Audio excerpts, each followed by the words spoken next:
Hey everyone, this is Phil from Northern Wild Harvest. On this channel we do adventure foraging. In today's episode we are going to be harvesting fireweed. Fireweed is an abundant plant in the Yukon, and it's another plant similar to nettles where it grows with a rhizomous root and a stolon, which is basically like an underground stem that can shoot up new stalks where it wants to. So harvesting it is like pruning it. It'll actually cause it to produce more growth. It's a very resilient plant and it's a great edible. Almost all parts of the plant are edible, but you have to make sure you have the right species, which I will put the name on the screen. So we are harvesting the fireweed that is native to the Yukon. You can also find this in Alaska and other parts of the subarctic area of North America. Okay, so we're gonna be picking right near the truck today. So we don't need our pack boards and all that. We have all our safety gear, all of our bear spray on us. And before I go, I'm just going to show you, we do have some morels drying. I just turned the generator off so you can hear what I'm saying. And we just put these in here, but they're about, I would say about 50% dry right now. So the spore tubes have sealed. Now they just need the interior of the mushroom to finish drying.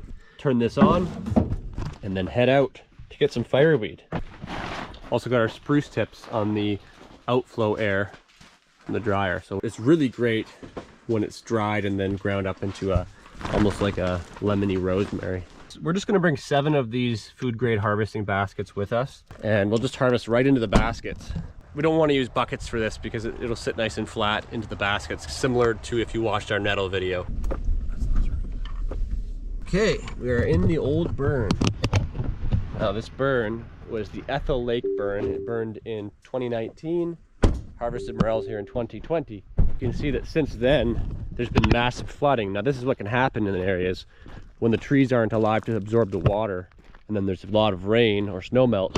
It can create huge flooding because the water's not being uptaken by the roots. This is all fireweed. See, all of this is fireweed. Some of it's a little mature.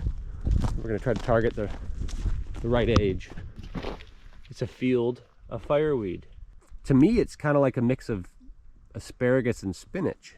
This fire was over 20,000 hectares, and I bet you that 80% of it is covered in fireweed like this. It's kind of like a massive natural fireweed farm.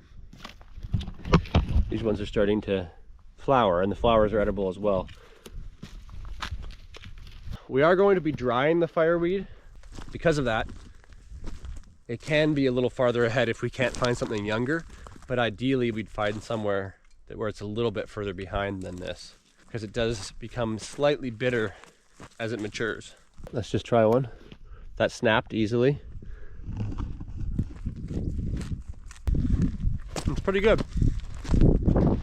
Here is a fireweed that is just starting to try to flower, but it hasn't formed any florets as of yet.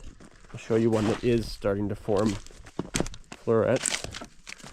So this one. So we're going to leave the ones that have these forming because we do want to do a harvest of some of the flowers in a week or so. And we're going to try to target the ones like these.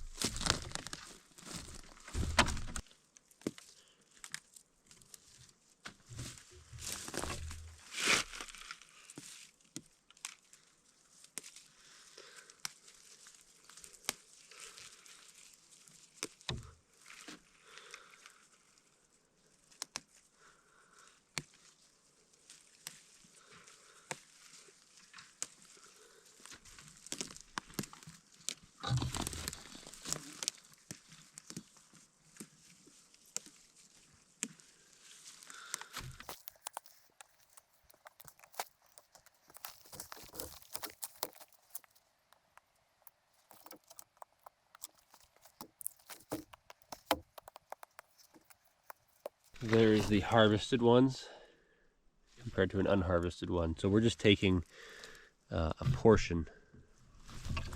So it'll cause it to create a double, and also, you know, even if you did take it down to the ground, you're not going to kill this plant. And so I'm taking them about there. Like that. That way this stalk can still photosynthesize and continue growing. It will flower later because of this though.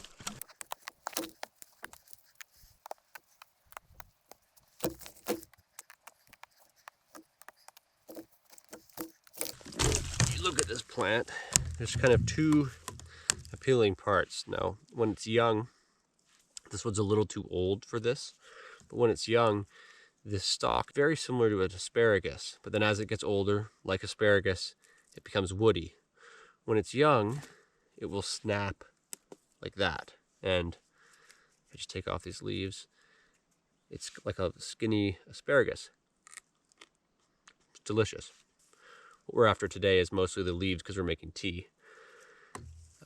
And so they're these awesome, clean, vibrant green colored leaves. It's an abundant wild food.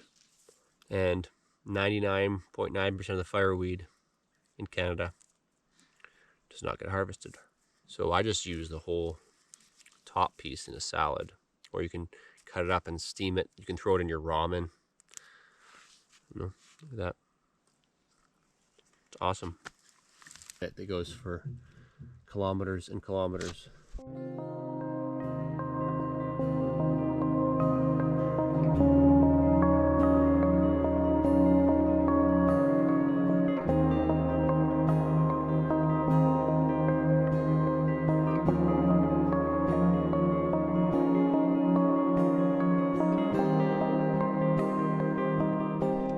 Just sort of skimmed through this here, and I've only taken about 20% of the tops from this area between here and the truck. You don't need to take it all, and all the ones that are about to flower I've left. The ones that I've harvested will be offset.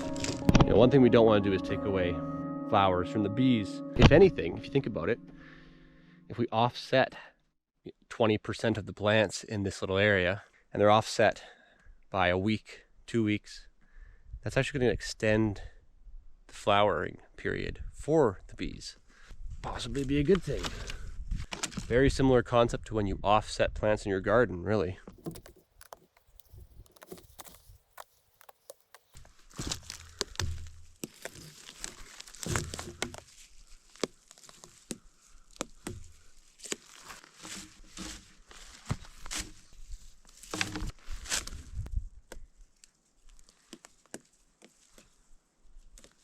Now this is abundant wild food.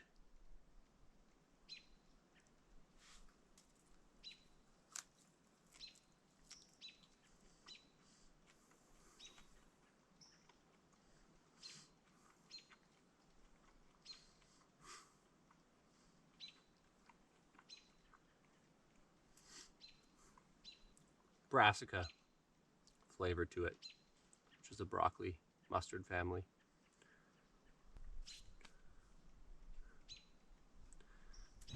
Hey, bear! So right now we've got a bear.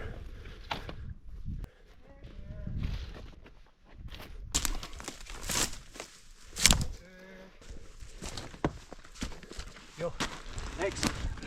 My basket is down there, but... Let's give it some time anyway. Yeah. He snuck right up on you. He sure did. Okay, he's right there. Probably a young male. Didn't seem to have cubs. You can see him right over there. Black bear. And to me it seemed like he was just curious. Gets the nerves going. A little curious for comfort. Yes, a little too curious for comfort. And now he seems to be walking away, but at this stage some bears will try to circle around and get another look at you. So we're gonna see what he does here. Because if we go down to get that basket right now, this bear could try to cut us off between the truck. No, he's not scared of us. Most bears I've encountered will run away from you when they see you or they hear you. So for a bear to not run and to still be curious after we've made ourselves present, something to be cautious about. He got 30 feet from you or less. Seems like it. We're gonna go 2 of us to get the basket. We both have bear spray. And Alex is gonna keep watch from the truck to see if he's trying to sneak back around on us.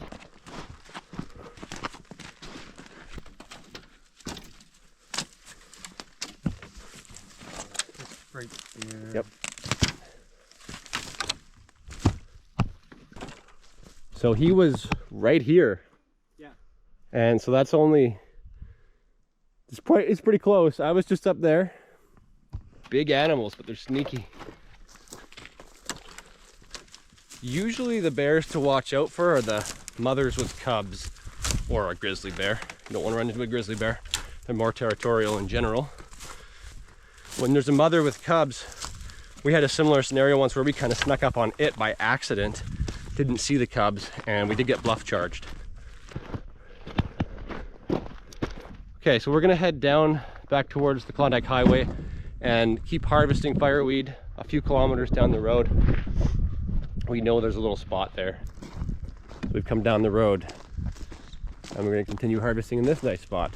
Ah, here's another awesome plant, Northern Arnica. This flower here, and we've harvested this a fair bit. We're very selective about how we harvest Arnica, and not to be confused with the balsam root arrow leaf, which is very similar looking. This is actually Arnica, and it is used in a lot of muscle and joint salves. Pretty effective stuff for joint pain.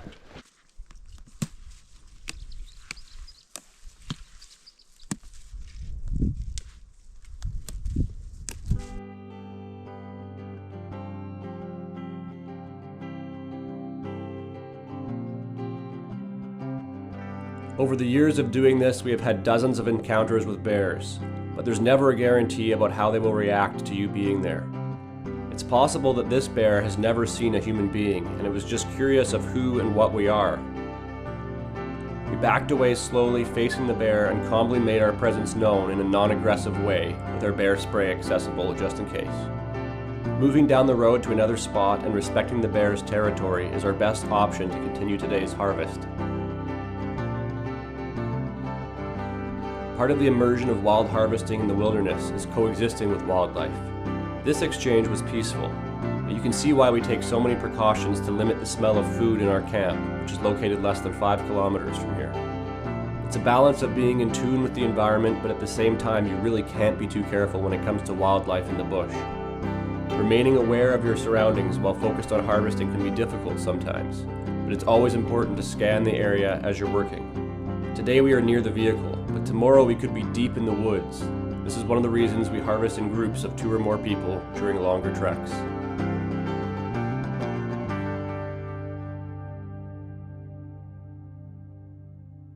If you're going to try fireweed harvesting for yourself, make sure you're harvesting the right species, because there are some varieties and some plants with the common name fireweed that are not the same as what we're harvesting today. This variety, everything about the plant is edible and safe to eat, and it's awesome. This plant here, Latin name is Achillea millefolium. There's a number of subspecies of this, but it's Yarrow or Yarrow, depending on how you want to pronounce it. It is a great plant. It has an umbel flower, which is a flower like this where it'll create a big flower with a whole bunch of little stalks on the flower, and they create a lot of seeds, which is why they spread so much. But these leaves here, millefolium.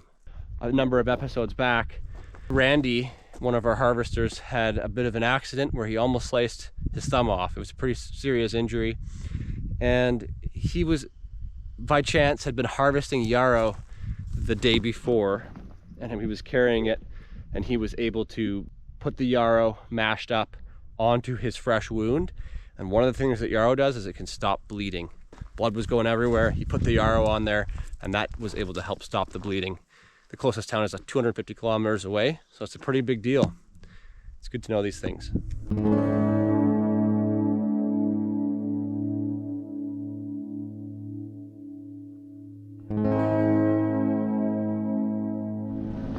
Okay, we're back at camp, and it looks like Randy's been picking from around camp. Randy picked a few of these just so we could show you guys. Morchella tomentosa, one of the late stage fire morel species. We're starting to see more every day. If you've been watching, you know what we're talking about. They dry really, really nicely. Look how different they look compared to these other ones here. Much more durable. So, to dry these, we're gonna start by putting them on the blowing side of our dryers on low, just to get rid of all the surface moisture and generally dry out the outside of the plant. Once they've dried back just a little bit, probably after an hour or less, we will move them all into the wood stove room, because they're very different to dry compared to mushrooms. We just want to do this because they've been rained on. Get that surface moisture off of them, and then move them into the wood room and slowly heat dry them.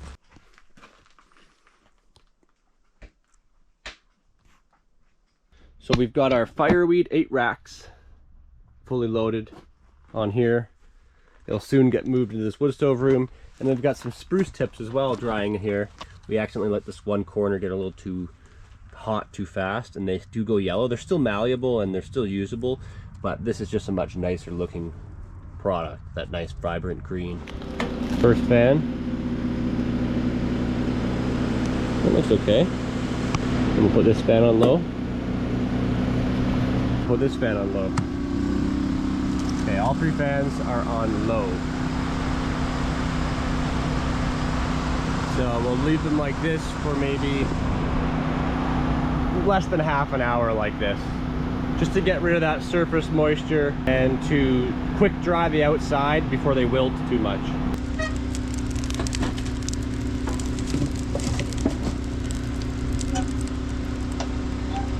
Another thing we have harvested here is pine pollen, and we've got some friends at CanadianPinePollen.com. I know the owner operators of Canadian Pine Pollen personally. They're awesome guys. They're a very ethical company focused on sustainable harvesting like we are. So anyways, with this pine pollen, there's better ways of doing this, but we're just harvesting for some personal. But basically, you can see, you shake these like this as they dry. These pine catkins, these are lodgepole pine catkins. They'll open and the pollen will drop through the screen and down into the tote below. You can see there, pollen is building up. This is a great superfood. We mix this into smoothies. I even put it in with my water on a daily basis when I'm picking mushrooms. And do your research on it just so you know what you're consuming. This pine pollen, I have noticed for myself personally, when I take it and then I work really hard or do a lot of hiking or physical work like picking morels, the next day I wake up, I expect to be sore, and I'm not that sore. So I've been really blown away with the results from that pine pollen. Anyways, we're ready to move our fireweed into the wood stove room.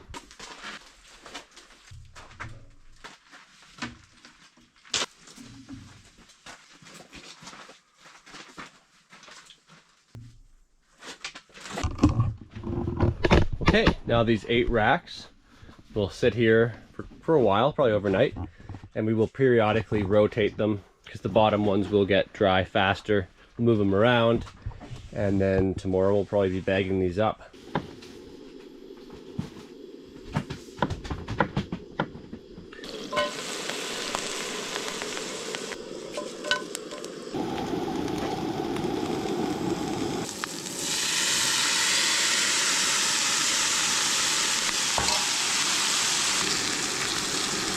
Wafting into the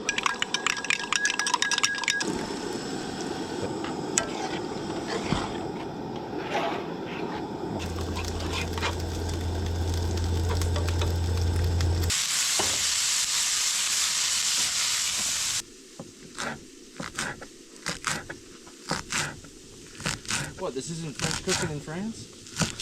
No, it's French cooking in the Canadian bush. French cuisine. You just want to eat just the berry. So here's our turkey sausage. Just gonna cut this into small little pieces.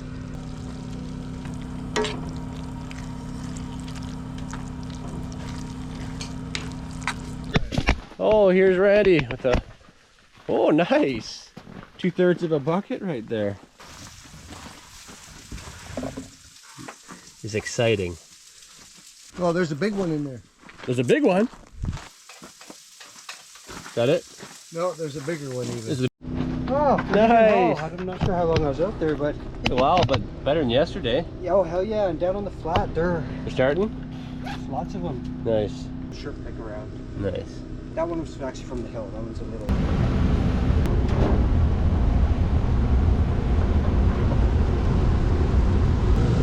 Nice. Look at the quality on that. Yeah.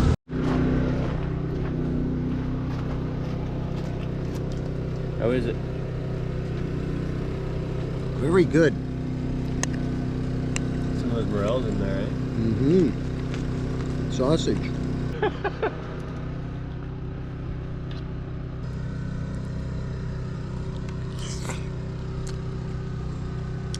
Oh yeah.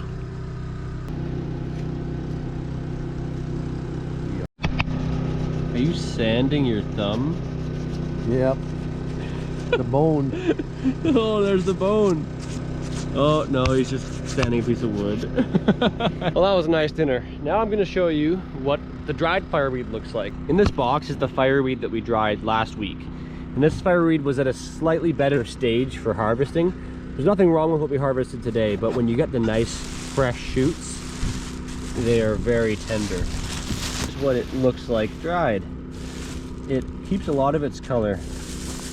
When it's young like that, it's more purple, so you see a little bit of that. But look at this. It dries beautifully, so we will have this as a tea. But you could also sprinkle this into a stir fry as long as there's some moisture in there, and it would probably rehydrate just to fill out your meal if you wanted. It does break up very easily into a bit of a powder. It's a very nice product. Okay everybody, thanks for watching. We're gonna be heading to bed early tonight because we've got a big day tomorrow. So if you enjoyed the video, then consider liking and subscribing. And drop a comment below if you want to ask us any questions, or just tell us what you liked about the video.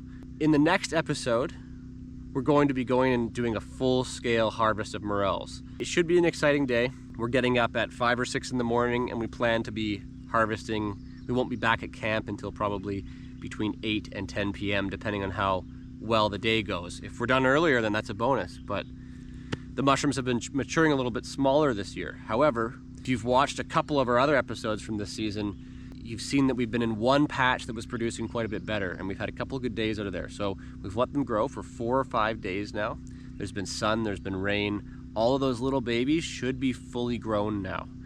The real question is, has anybody else found it since we were there last? That's always that's part of it. That's part of being a wild harvester. Somebody else could go into your patch when you were waiting for them to grow, and it's fair game for them to take it.